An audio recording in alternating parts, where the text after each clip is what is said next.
Marriage is the most urgent human question. You're here today because you had a father and a mother. Whether they lived together or not is a different question altogether. As humans, we have survived partly because there was union between a man and a woman, which bore an offspring. If the union between a man and a woman is threatened, there will be no human life in the next 100 years. Of necessity, therefore, the upbringing of a child requires the love and the touch of a mother and the affirmation and emotional assurance of a father. Truth be told, that is not the case for most families today.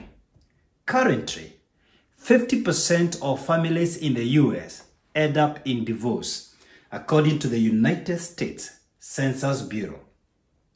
And according to Mark Banshik, medical doctor, the author of The Intelligent Divorce, 50% of all first marriages end up in divorce, and those guys end up remarrying. 67% of second marriages end up in divorce, and 73% of all third marriages end up in divorce, which means the odds are higher to succeed in the first marriage than in subsequent marriages. Now, according to a study by Statista, based on data gathered between 2014 and 2019, 86% of single families in the US are led by mothers. As a result, I will focus mainly on single mothers in my presentation today. The same study by Statista reveals that 57% of millennials are single moms. I wonder, going by this trend, how the stats will look like by 2050. Very few, if any, planned to be single moms. Stuff happened in life. And the three leading causes of single parenting in the US are: 1, casual sex, people who are never married and became parents; 2, divorce; and number 3, widowed partners. Actually, 41% have never been married. They were just involved in casual sex. 37.8% were divorced, and 6.5% were widowed. This is according to data from Brookings Institute 2004. So what's the big deal with single parenting? First, single moms work twice as hard. Of course, secondly, there is an emotional gap from the other parent, the absent parent. But thirdly, I want to share with us some disturbing data. And I hope I don't sound insensitive to the many hardworking single parents who are listening to me right now. The sole objective for this presentation is not to embarrass anyone, but to build a strong case for marriage. According to C.C. Harper and S.S. McClanahan, in their study, Father Absence and Youth Incarceration, presented in the American Sociology Association in San Francisco, 1998, the strongest predictor of whether a person will end up in prison is that they were raised by a single parent. Another study by Wade Horn, dubbed "Why There Is No Substitute for Parents," indicates that in 1996, 70% of inmates in state juvenile detention centers serving long sentences were raised by single mothers. Another study by Chuck Colson, dubbed "How Shall We Live?" indicates that 72% of juvenile murderers and 60% of rapists came from single mother homes. What do we do with these findings? First, this shows I'm not the first person to raise these issues. Mine is to try to keep the narrative alive, the discussion, to see whether we can build a strong case for marriages. Regrettably, some people, when they hear findings and conclusions from a study that does not align with their lifestyles, they fight the study and attack the messenger. But guess what? That does not change the ground reality. We better ask ourselves, if that is the case, what can we do about it to reverse this trend and save humanity? Now, if we go back to the study by Brookings Institute 2004, we realize that those who are never married and those who are divorced form a whopping 78.8%.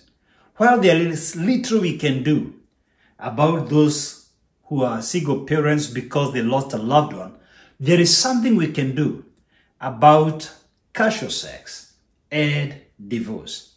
I don't believe the situation is hopeless. I mean, if you think about the last 150 years, we have harnessed the power of electricity. We have manufactured motor vehicles. We have flown in the air.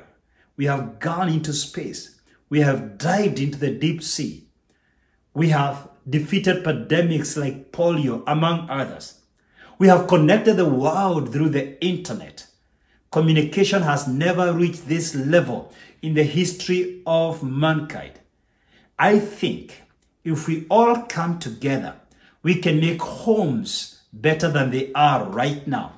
We can reduce stress, depression, suicide, violence, and crime by building strong families. Now, most of the studies I have come across, they have studied divorce by studying the people who have divorced.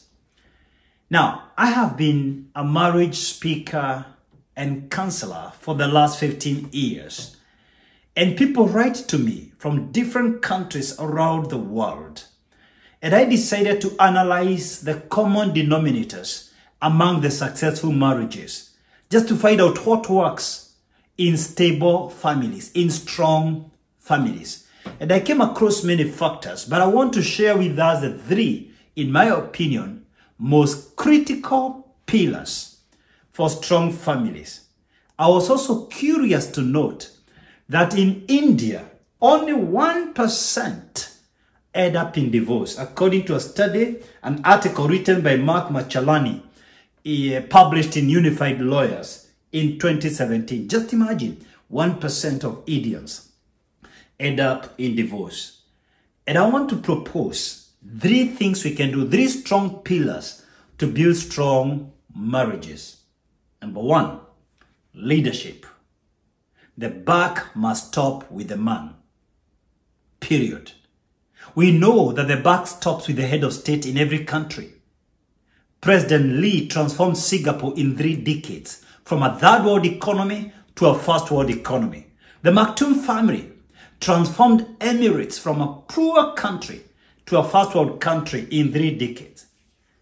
I'm too shy to mention names of presidents who have been in power for over 3 decades and completely ruined their nations. We know in every country the buck stops with the president. In every company, the buck stops with the CEO.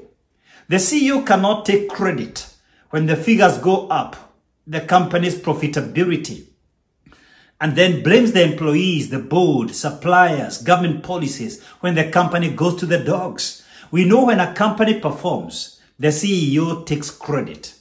But it's interesting that we never want to apportion blame and responsibility to the head of the family. I have been married for the last 18 years plus. I have said in public over and over again, in my marriage with my Mercy, the buck stops with me, not with Mercy, not with our children, not with my in-laws, not with the church, not with government policies. The buck stops with me. Either the buck stops somewhere or the buck stops nowhere.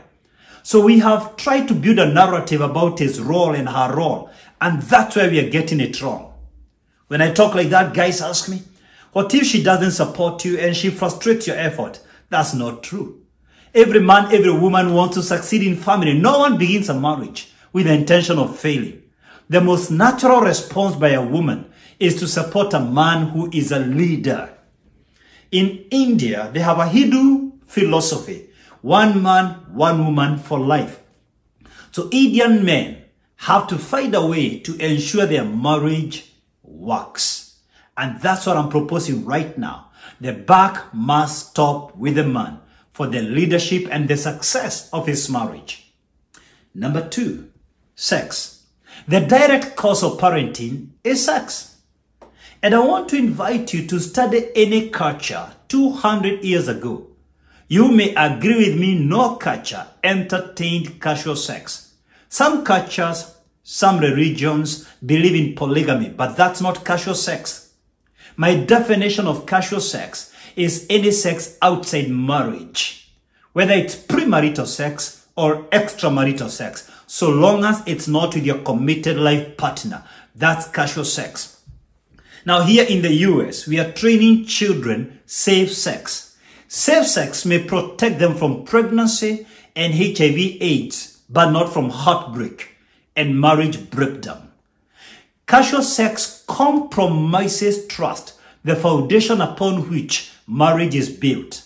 I'm inviting us back to the timeless values upon which the human society has the right to respect sex as a privilege for those who are committed in marriage. Imagine what we are doing right now. Casual sex is being flashed all over the screens. We are even legalizing pornography, the production of porn movies. We have made sex so casual without realizing it's a cancer in the human society. We need to reverse this trend if we are going to save human life. This question is more urgent than climate change. This question is more urgent than the proliferation of nuclear weapons, because it is the basic unit of the society, the family. And the third pillar I'm proposing today is mentorship. In India, a young girl, for example, is mentored by her parents and handed over to the in-laws. And she lives with the mother-in-law. They even do shopping together. Now there is accountability and mentorship. Knowledge is transferred from the elders to the younger generation. Now living together in a closed community may not be practical for us here and in many countries around the world. But every single parent, mothers and fathers, need to be the role models for their children. If you do not role model for your child, Hollywood will, and other teachers who are not in your child's best interest. There is no vacuum in life. But then you can't give what you don't have. We can only effectively teach what we consistently model. The most effective way of inspiring others is bringing out the best out of your own life. My son Zig, who is 14 right now, looks up to me to know how to treat his future wife. My daughter Ivy, who is 16 right now, looks up to me to know what to expect from her future husband. She looks up to the mother to know how a woman ought to behave. My son looks up to the mother to know how a wife should behave. I leave you with one question. What is your child learning from you? Thank you very much.